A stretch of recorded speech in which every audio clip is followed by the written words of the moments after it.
सातत्याने कोसळणारा मुसळधार पाऊस आणि धरणातून वाढलेला पाणी विसर्ग यामुळे देगलूर तालुका महापुराच्या विळख्यात सापडला आहे। वाढत्या पूरपाण्यामुळे देगलूर नांदेड हैदराबाद महामार्ग पाण्याखाली गेला असून वाहतूक पूर्णपणे ठप्प झाली आहे। लेंडी नदीवरील पूल पाण्याखाली गेल्याने वाहनांची लांबच लांब रांग लागली असून नागरिकांना मोठ्या गैरसोयींना सामोरे जावे लागत आहे। लेंडी, माजरा आणि मन्याड या तिन्ही नद्यांना आलेल्या महापुरामुळे नदीकाठची अनेक गावं जलमय झाली आहेत।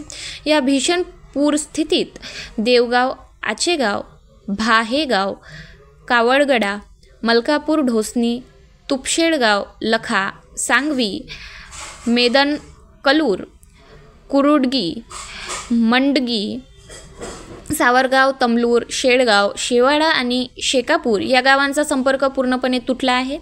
गावोगावी शाळा बंद ठेवण्यात आल्या असून बाजारपेठा ओस पडल्या आहेत। दैनंदिन व्यवहार ठप्प झाले असून ग्रामीण जनजीवन विस्कळीत झाले आहे। पूरस्थिती तीव्र झाल्याने प्रशासनाने तातडीने मदतकार्य सुरू केले आहे।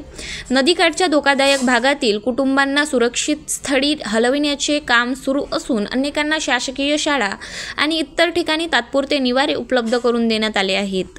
शेतजमिनी मोठ्या प्रमाणावर पाण्याखाली गेल्याने कापूस, सोयाबीन, तूर या पिकांचे प्रचंड नुकसान झाले आहे।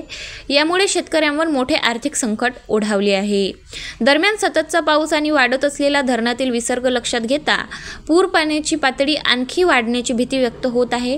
अनेक गावांत वीज पुरवठा खंडित झाला आहे तर संपर्क साधन ठप्प झाली आहेत। या परिस्थितीमुळे नागरिकांमध्ये भीतीचे वातावरण निर्माण झाले असून प्रशासन व आपत्ती व्यवस्थापन यंत्रणा सतत ग्रस्त घालत परिस्थितींवर बारीक लक्ष ठेवून आहेत। गाव माझा न्यूज करिता बालाजी नुरुंदे, देगलूर, नांदेड।